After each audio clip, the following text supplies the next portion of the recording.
Hey everybody, Mike here. So I wanted to put together a video on this Delta Cruzer saw that I picked up 3 years ago. This is the third saw that I've owned since I've been into the woodworking hobby. Every time I've purchased a saw, it's been a slight upgrade from the past. So it became a dream of mine to build this miter saw station around my miter saw when I purchased. The past saw that I had was one of the old models where the bars extended out past the back quite a ways, and I really wanted to be able to save the space here. When it came time to build this station, I wanted to be able to keep this as compact as I could to the wall. And after a lot of research, I decided to go with this Delta Cruzer model for several reasons. The biggest selling feature I had on this was the sliding arms that they came up with on this unit. This thing glides with so much ease, it's not even funny. And I really like the 15 amp motor that it came with and just how much power this saw had behind it. Now another nice feature about this is how quiet it operates compared to other saws that I saw on the market. The motor just glides. I thought it'd take a couple minutes here to run through the features on this saw, and then hopefully you can make a decision whether this is the right saw for you or not. One of the nicest features about this, all your controls to adjust your angles on both your bevel and your miter are all right here in the front, with the exception of the lever back here that operates your detent. So if you slide that lever back like so, and then you have this lever pushed up, you have up to 47 degrees of travel, both left and right. You can lock it in right here just by when you find your angle, or you can use your detents by sliding that back forward again. So if you want to lock in, let's say there's 33.9 degrees there, and then you can just slide that back again, and that puts you back where you need to be. Most of the cuts I do are in the 0 mark. I typically only adjust my miter left and right. To adjust those angles, you push down on your button here, and you can slide this left and right. You have 50 degrees to the left and 60 degrees to the right. And once you find that, you can either lock it into a detent, or you can twist your knob here, and that locks it in position as well. And then you're ready to make your cuts.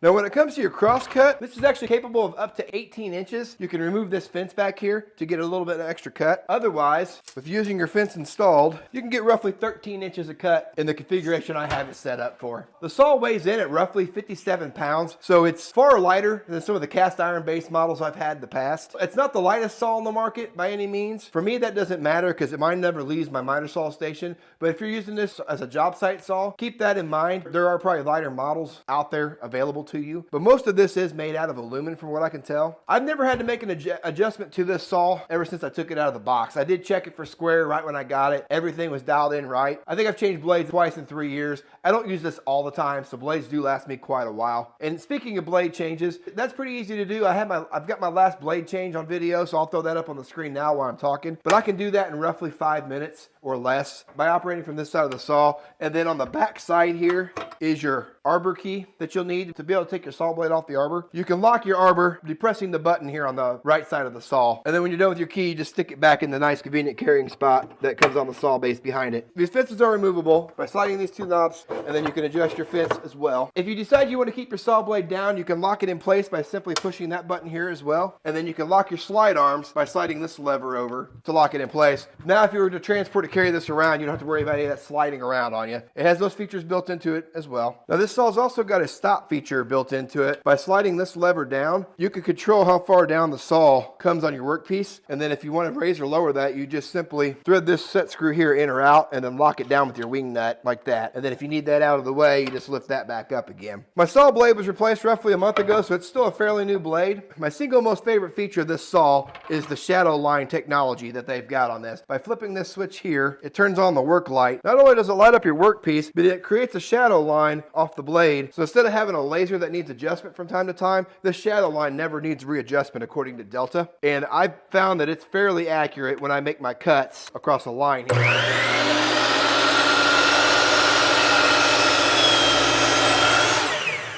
Now that created quite a bit of dust, and I understand that because I have no dust collection hooked up to it at the moment. Most of the time I do have my dust collection system hooked up to the back port here, like so. And when I've got that running, it does a fairly good job for the most part. It's not perfect by any means. I can't name a saw that is. Now it is worth noting that on this saw, when you get this, it does come with a dust collection bag, which I used very early on when I was still building my miter saw station. I wasn't super impressed with this bag. It's better than nothing on there, but it fills up really fast. And I didn't really feel like it did a lot of good. That just sits in a storage drawer now for me. If you don't have a miter saw station, it does have these extension arms that you can put off the side of the base here to extend your work surface area should you need it. I don't obviously use those either, but they are available and they do come with the saw. Now, if you have your fence here removed, you can also use this piece here, which mounts back back on the back side here, on the left or right hand side, which you can put right there, and then you can lock a piece of wood down if you need to. This is also another piece that I've got but I don't use, but comes with the saw, so just keep that in mind as well. Amongst the features that this saw also has included, you can do up to a 7.5-inch vertically nested crown molding on this with the high fence, or up to a 6.5-inch base on this as well. So it's got quite a bit of capacity built into the saw as to what you can actually cut with this. So overall, in the last 3 years of owning this saw, I've been extremely impressed with the cut quality, what I've been able to accomplish with this project-wise. I am just a hobby woodworker, so take that for what it is. I don't have a lot of professional advice to give you when it comes to this saw, but for the projects that I've built with this miter saw station being one of them, I feel like it's been more than adequate for the projects that I've thrown at it. And after 3 years of use, I don't have any plans of upgrading in the near future. This saw is more than enough for my needs, and I got no doubt it'll handle anything I throw at it for the years to come.